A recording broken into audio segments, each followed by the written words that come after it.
جن کی قربانیاں صرف تلنگانہ ہی نہیں پورے ہندوستان میں ہر کس و ناکس کو معلوم ہے۔ میری مراد پاسبان قوم و ملت حضرت حافظ پیر شبیر صاحب رحمۃ اللہ علیہ ہیں، آپ کے سچے جانشین، آپ کے بہترین بیٹے جن پر انہیں فخر ہو رہا ہوگا۔ میری مراد حضرت حافظ پیر خلیق احمد صابر صاحب ہیں، جنرل سیکریٹری جمعیت علماء تلنگانہ۔ درمیانے کوہ دریا راستہ پیدا کرو، درمیانے کوہ دریا راستہ پیدا کرو، اپنے پیروں کی دھمک سے زلزلہ پیدا کرو، اپنے پیروں کی دھمک سے زلزلہ پیدا کرو۔ آج بھی چھا سکتا ہے اسلام دنیا میں مگر، آج بھی چھا سکتا ہے اسلام دنیا میں مگر، شرط یہ ہے کہ شبیر جیسا حوصلہ پیدا کرو۔ حضرت حافظ پیر خلیق احمد صابر صاحب۔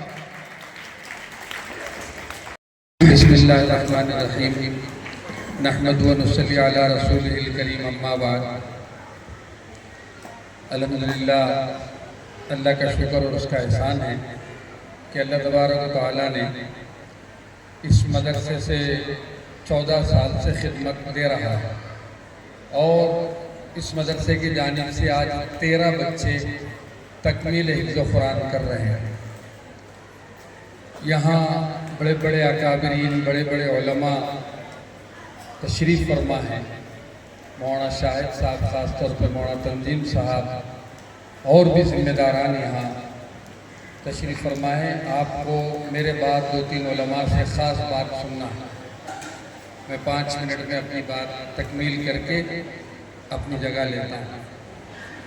خوش قسمت صرف وہ بچے نہیں ہیں، ان کے ماں باپ بھی ہیں، ان کے اساتذہ بھی ہیں، ان کے ساتھ دینے والے لوگ بھی ہیں، جنہوں نے ماں باپ کے دل میں اللہ نے ڈالا اور وہ مدرسے میں بچوں کو شامل کروائے۔ اس کے بعد اساتذہ کی دن رات محنت کی وجہ سے یہ بچے حفظ تکمیل کر چکے۔ میں اکثر کہتا ہوں، دوبارہ کہوں گا ایک بات، قرآن کریم کا حفظ کرنا آسان کام نہیں ہے۔ ڈاکٹر تو بنا جا سکتا ہے، انجینئر بنا جا سکتا ہے، سائنٹسٹ بنا جا سکتا ہے، مگر حفظ قرآن اور عالم بننا اتنا آسان کام نہیں ہے، کیونکہ ان چیزوں کے سلسلے میں وہ سہولتیں نہیں ہوتی جو ڈاکٹر کو، انجینئر کو، سب کو ملتی۔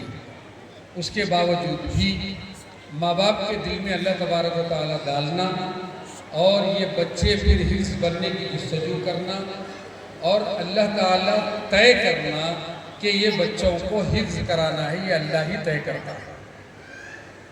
اور یقین جانے اکثر ایسا ہوتا کہ جو بچوں کو مدرسوں میں ڈالا جاتا وہ بچے ہوتے جن بچوں سے ماں باپ پریشان رہتے، وہ بچوں کو ڈالا جاتا جو گلی میں کھیل رہے ہیں، فلاں کر رہے ہیں، تو بولے مل صاحب پڑھ رہا نہیں، لے جا کے ڈالو مدرسے میں کم از کم۔ تو ایسے بچوں کو کوشش کرنے کے باوجود بھی دوسری تعلیم وہ پڑھ نہیں پاتا، تو ماں باپ یہ سمجھتے ہیں کہ وہ بچہ کن ہے، بیکار ہے، کام نہیں کر سکتا، اسی لیے مدرسے میں ڈال دینا چاہیے۔ غور کریے کہ وہ بچہ دوسری تعلیم حاصل نہیں کر رہا اور تعلیم حاصل کرنے کے لیے جستجو نہیں کر رہا، مگر علم دین حاصل کر رہا ہے اور حافظ بن رہا ہے، تو یہ اللہ طے کرتا ہے، ان کے دلوں کو چن لیتا ہے۔ بچپن سے ماں کے پیٹ میں رہتے ہوئے اولاد کی اللہ تعالیٰ جو ہے چن لیتا ہے۔ وہ ماں باپ بھی خوش قسمت ہے، مبارکباد کے مستحق ہیں، اور اساتذہ بھی۔